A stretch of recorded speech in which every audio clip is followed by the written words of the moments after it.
భవానీ దీక్షల విరమణకు పోలీసులు భారీ బందోబస్తు ఏర్పాటు చేశారని డీసీపీ విశాల్ గున్ని తెలియజేశారు. 3,300 మంది పోలీస్ బందోబస్తు ఏర్పాటు చేశామని తెలిపారు. ఎలాంటి అవాంఛనీయ సంఘటనలు జరగకుండా కట్టుదిట్టమైన భద్రతా చర్యలు చేపడుతున్నామని ఆయన పేర్కొన్నారు. జనవరి 3 నుంచి 7వ తేదీ వరకు ఇంద్రకీలాద్రిపై భవానీ దీక్షల విరమణ జరుగుతోంది. దానికి సంబంధించిన ఏర్పాట్లను డీసీపీ విశాల్ గున్ని పర్యవేక్షించారు. ఈ సందర్భంగా ఆయన మాట్లాడుతూ తెలుగు రాష్ట్రాలతో పాటు ఒడిశా, కర్ణాటక నుంచి భవానీ భక్తులు భారీగా వచ్చే అవకాశాలున్నాయని అన్నారు. మొత్తంగా 5 లక్షల మంది వరకు భవానీ దీక్షలు తీసుకున్న భక్తులు ఈసారి ఇంద్రకీలాద్రికి వస్తారని అంచనా వేస్తున్నామని అన్నారు. దసరా నవరాత్రులకు ఏర్పాటు చేసినట్టుగానే భవానీ దీక్షల విరమణకు బందోబస్తును ఏర్పాటు చేయాలని అన్నారు. ఎన్టీఆర్ జిల్లాతో పాటు కృష్ణా, పశ్చిమ తూర్పు గోదావరి, ఏలూరు, కాకినాడ జిల్లాల నుంచి పోలీసులను నియమించామని తెలిపారు. ఇది కాకుండా మంగళగిరి బెటాలియన్ నుంచి కొంతమందిని బందోబస్తుకు ఉపయోగించాలని నిర్ణయించామని పేర్కొన్నారు. సీసీ కెమెరాల లింక్ను పోలీస్ కమిషనర్ కార్యాలయం, ఎంజీ రోడ్లోని ఆపరేషనల్ కమాండ్ కంట్రోల్ సెంటర్కు అనుసంధానం చేయనున్నట్లు ఆయన వెల్లడించారు.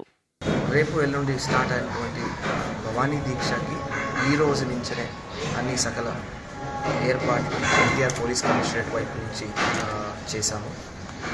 ఆల్మోస్ట్ 3,300 మందితో ఒక ప్రతిష్టమైన బందోబస్తును కూడా మనం ఏర్పాటు చేయడం జరిగింది. ముఖ్యంగా భవానీకి ఎటువంటి ఇబ్బంది లేకుండా సేఫ్టీ అండ్ సెక్యూరిటీ ఆస్పెక్ట్ నుంచి మనం తీసుకోవాల్సింది ముంజాగ్రత్త అన్నీ కూడా అందరూ కమిషనర్ గారు సార్ అన్ని చూసి నాకు ఇన్స్ట్రక్షన్స్ ఇవ్వడం జరిగింది.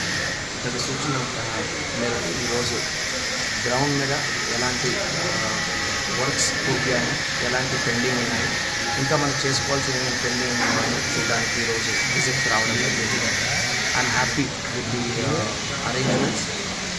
ఆల్రెడీ వేరే జిల్లాల నుంచి అదేవిధంగా పోలీస్ కమిషనరేట్ యూనిట్ నుంచి ప్రతి ఒక్క బందోబస్తు సిబ్బంది ఆల్రెడీ అరైవ్ అయ్యారు. ఈరోజు 4 గంటలకి వాళ్ళకి డీటెయిల్డ్ బ్రీఫింగ్ ఉంటుంది. నైట్ 9 o'clock నుంచి బందోబస్తు గ్రౌండ్ మీద ఉంటుంది. So we are ready to receive the Bhavanis. ముఖ్యంగా ఈ బందోబస్తులో ఆనరబుల్ డీజీపీ సారు, సిపి గారు మనకు ఇచ్చినటువంటి ఆదేశాలు ఫోకస్ ఏముంటుందంటే భవానీలకి ఇబ్బంది కలగకూడదు, అదేవిధంగా వారికి సేఫ్టీ, సెక్యూరిటీ ప్రొవైడ్ చేయడానికి ఫోకస్ ఇవ్వడం జరిగింది. ముఖ్యంగా వారు వచ్చిన తర్వాత గార్డులు కానీ చైర్మన్ గారు ఇక్కడే ఉన్నారు, సెంట్రల్ కలెక్టర్, అదేవిధంగా ఈఓ గారు వీరందరితో ఒక సమన్వయంతో మాట్లాడుకొని చేయాల్సిన అన్ని రకాల అరేంజ్మెంట్స్ చేయడం జరిగింది. మరొకసారి భవానీకి పోలీసు వాళ్ళు ఇచ్చినటువంటి సూచనలు, మార్గదర్శనం ఏదైతే దయచేసి పాటించి ఈ విజిట్గా మీ అమ్మవారి గుడికి వచ్చినప్పుడు అమ్మవారి దర్శనాన్ని బాగా చేయించుకొని వెళ్ళాలని రిక్వెస్ట్ చేసుకుంటున్నాను.